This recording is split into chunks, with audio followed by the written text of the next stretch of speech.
So how you doing, Hui? 안녕하세요. 안녕하세요, 형님. Really doing well. great to see you. Yeah. It's my honor to be in here. I am really honored to have you on this interview.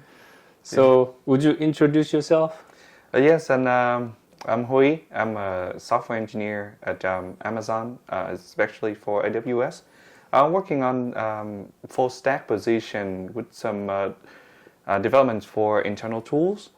And I've been in the industry for about 5 years, starting since 2018, and went to schools, undergrad and grad school in the US. Nice. Yep. All right, cool. So, how did you come to the US? I came here about 10 years ago with my family.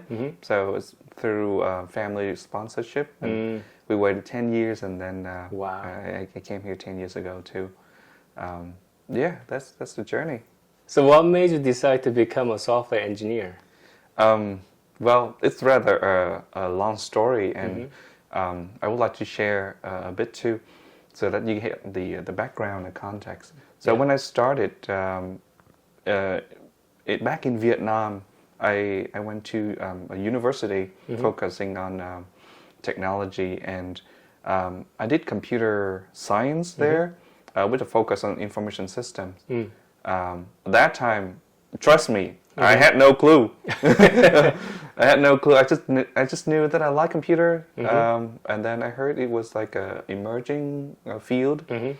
At that time, I still thought to myself that I loved economics better, and I didn't get a chance to finish a degree there. And then when I came to U.S., I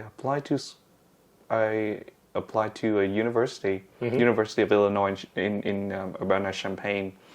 And at that time, I still think information system is my love. But then I still took my jab at computer engineering, and the technicalities that starts getting to me, I start loving from there. So at that time, I realized that I wouldn't know if I didn't try. So I see. Yeah, that's how I get into computer. I see. Yeah. So, how did you get your first software engineer job? Oh, that's a really long journey. I went to University of Illinois in Urbana-Champaign, and I thought, wow, that's one of the best schools. I would be like taken out for a full-time position when I was still in school. That didn't go that way. I see. In my fourth year, when I was about to graduate, I still didn't get an offer with no internship experience. I see. I doubted myself a lot. So I didn't know what to do because in the fourth year, you couldn't get an internship anymore. So at that time, I tried to get into a graduate program. And luckily at that time, there was a call from VMware about an urgent request for an intern position. Yeah, so I got that position. So that's my really first professional experience in software engineering. And after that, I came back, still went to graduate school, and then got a second internship from VMware too. I see. So I hope that, well, I have 2 internships with them. So they've got to get me in as a full-time, That's right, yeah. That didn't happen. So I was really panicking, and That was when you graduated. about to graduate. At that time, I went to career fair. I see. There were a lot of companies coming to the career fair because I went to University of Texas in Austin, which is one of the biggest schools in Texas, and there were a lot of tech companies to the career fair. So I talked to various companies, Dell, Microsoft, Google, etc., and surprisingly IBM having a really big presence there. So I talked to the manager there, and then I applied to all of the companies that I talked to. I see. And after interviewing a lot of companies, I will talk about the interviewing process a bit later. But in the end, I got the offer from IBM for a full-time position around November, December time. I see.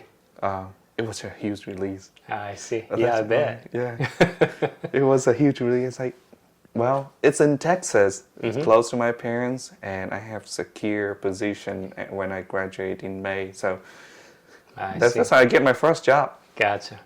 If you had an offer by the time you graduate your bachelor's degree, would you pursue to get a master's degree in computer science? This is a really good question, and I got asked that a lot between whether you should go and work or you should get a master.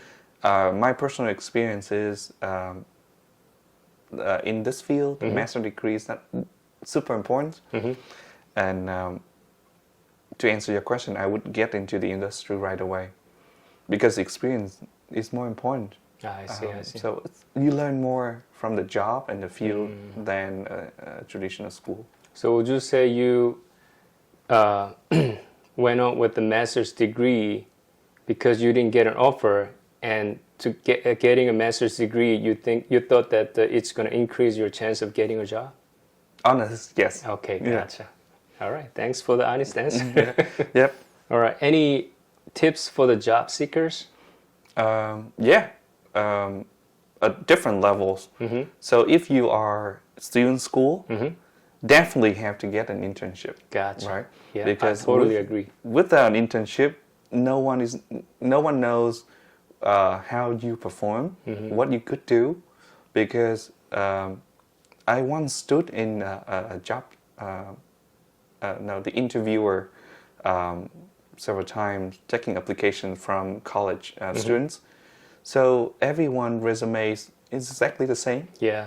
We took this course, these courses. Yeah. We know these languages. How can you make yourself different? That's right. And I focus mainly into the experience to see, oh, this person has unique experience that fits into what we are looking for. So, and the internship shows that you know how to do things. Gotcha. Right? So that's very important. Internship is the top priority. I see. That's a great point. Yeah. When I was in school, I thought that if I finished the degree strong and fast, I could get into the industry right away. But that was not right. I see. So I took summer classes, which is a mistake. I should have used that time to look for an internship. I see. That's better. And if you don't have an internship or don't have an internship offer to you, then I would suggest trying to do some personal project, because that impressed me as an interviewer the most, even more than the internship. Gotcha. Because it shows how driven you are, right? And how you can be independent, do whatever you like without anybody telling you that thing. Because I really, really like those individuals who can do that. And if you do side projects such as building websites, similar, maybe just silly websites like mimicking DoorDash or mimicking YouTube, for example, or anything you like, that impressed me right away. Gotcha. Yeah. I 100% agree with you. The curriculums you learn at school is hard, but to me that's somewhat passive way to learn knowledge. But actually doing something, you can learn totally different set of skills. So I think the internship and side project, I think that's great tips. Yeah. So that is for students and for people who are already out there, who are seeking the jobs in technology, but haven't had much experience or official education. I would say try. There are a lot of certification programs offered nowadays by big techs like IBM and Google has been launching their certification programs for people because Google thinks that we should advance to the future where we replace 4 years of academic education with just relevant information, relevant skill training. So you can totally take those courses, like learn how to build a website, learn how to learn a programming language, and then you can go from there. And I think big techs, they really appreciate those skills, and they will get you an interview right away. 100% agree. How did you prepare for a technical interview? So a technical interview has two parts. The coding parts, and for some company, the behavior parts. For the coding parts, definitely get a book called Cracking the Coding Interview. I see. So that's one of the most famous book out there. Did you read that book? I did. I see. I did. I think whenever I prepare for an interview, I read that book again. I see. And I think I've gone through that book like 20 times already. Wow. Yeah. So it's really good to refresh yourself of the core knowledge, such as data structures, algorithms, and several techniques with certain data structures. I see.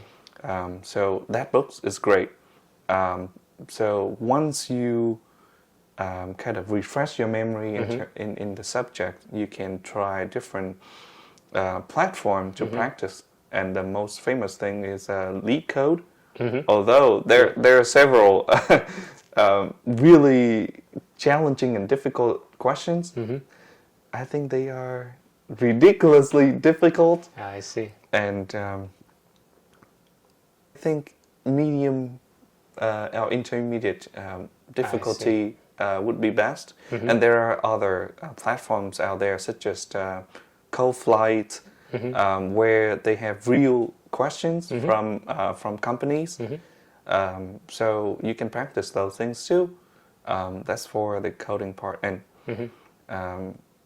you can designate about 2 to 3 hours every day. I see. For how many weeks or months? So if you do it in 2 weeks, it should get you in a good position. You should be ready. Minimum 2 weeks. Yeah. Gotcha. So 2 to 3 hours a day, working on that for 2 weeks, you should be like warmed up at that time. I see. And the more you do it, the faster you can, and I think the more confident you can too. And you will be surprised when you get into a real interview how easier those questions are. I see. It also depends on the company, because I know Meta and Google, they focus on the hard questions. I see. While companies like Amazon and IBM, they focus more on how you think. I see. So that's about the coding part. The behavioral part, it's also varies among companies. From what I see, when I get the first job at IBM, I didn't get interview behavioral that much. But for Amazon, yes, they really focus on behavioral questions, which they call leadership principles.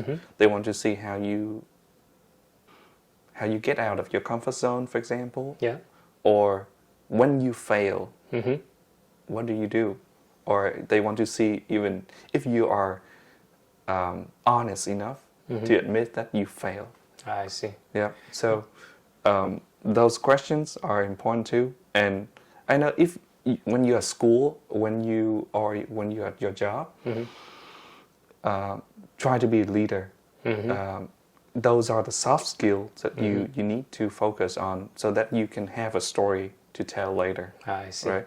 So maybe like a story about a time you struggle, or a time you take something out of your comfort zone and lead that into success.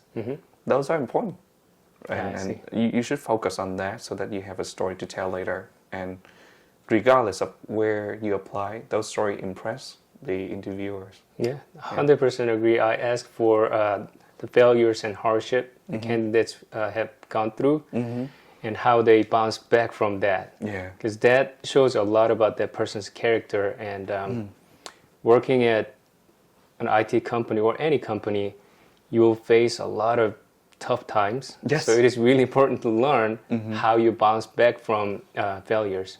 Right. So, No matter how good you are, you see those situations, yeah, and you should be ready for it. yeah, Yeah. 100% agree.